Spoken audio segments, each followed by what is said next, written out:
Hi mga guys! So ako po si Elena Tubita Vlog and supportan niyo naman po ang aking channel.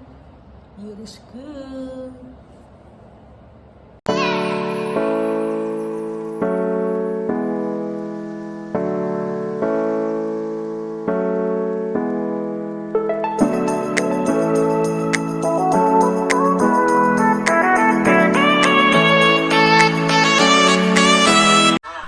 Hi mga guys! So magluluto po ako ng bihong gisado.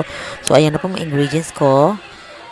Chorizo, sibuyas, carrots, sausage, cabbage, celery, and the bihon and with the garlic and ayan na po, napaprito na po ako or ayan na, ginisa-gisa na.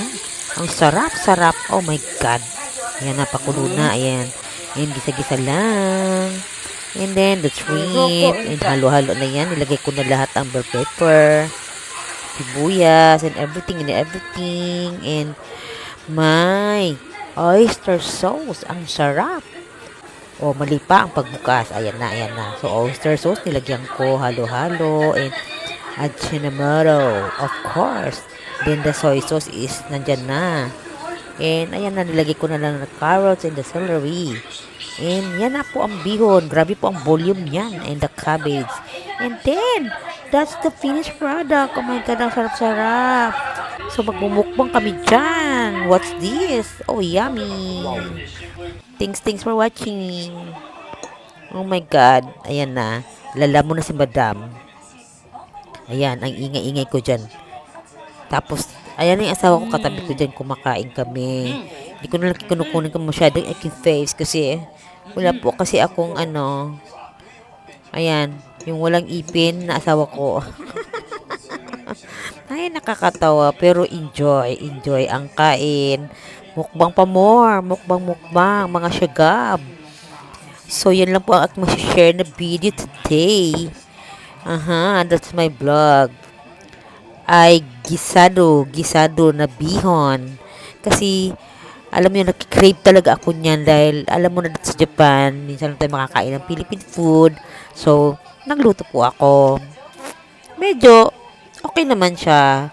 So, iba lang po yung texture niyang na bihon sa Japan. And, pag i-compare mo po sa Pilipinas na bihon, iba po yung texture niya. Bihon na bihon siya, pero, masyado siyang makapal and ayan, nahihirap nga akong lumunok, charot. Pero ang sarap-sarap be. Ayan, yung asawa ko nasasarapan nga siya. Sabi niya, oishi. So ayan na, mukbang na po. O lamon pa more dry. O di ba, ang lamon ko grabe. My gosh. Pero talagang masarap siya te. Kahit hindi na nga ako kumain ng kanin yan lang. Yan lang yung aming lunch. Then, pag dinner ko din, ganun lang. Yan lang kinain ko. Kasi low calorie. Kasi ang bihon. Alam niyo ba mga guys? Bihon is low calorie. So, hindi siya nakakataba. So, safe po siya. And, yung sotanghon din. Low calorie din yon. So, kayo mga nagdidieta dyan, instead na magkakanin kayo, pwede yan. Ayan. Diba? O. Ang sarap-sarap talaga, te. Pang ilang days na namin nga yung bihon na natira, kinakain pa rin namin hanggang ngayon. Diba? Malamig kasi dito, so hindi mapapanis. And nilalagay naman sa ref para hindi masisira. Ang dami ko nga dong ingredients niyan eh. Sabi ng mga friend ko. Nagdala din kasi ako doon sa trabaho namin. Pinatikim ko sa kanila kung pasado ba ang aking bihang gisado. O, diba? Diba?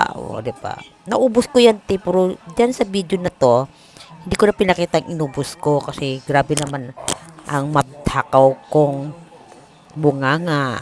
Kain ng kain. Sige, go lang. Mga syagab. That's my favorite bihon gisado. And takam na takam din yung asawa ko niyan. Ako nga lang yung pinakamarami kasi malaki yung lagayan ko. Ewan ko ba, pinapataba niya yata ako eh. So, ayan, yung asawa ko, kinuhanan ko na siya. Ayan. Habang nanonood kami ng TV, nagla-lunch kami, kasi day off ko nung time na yan. Yesterday. Yan, charot. Oh, ayan na. Nag-uusap na nga kami. Okay, fine. Thanks for watching, my guys.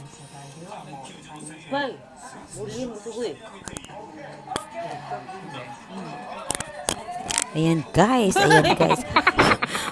Ang bibog naman nitong asawa ko. Nangihipo. Charot. Lukulo ko yan. Pasensya na po. Parental guidance. Oh, so ayan. Harap na sarap dyan sa bihon. Ang kulit kasi niyan eh.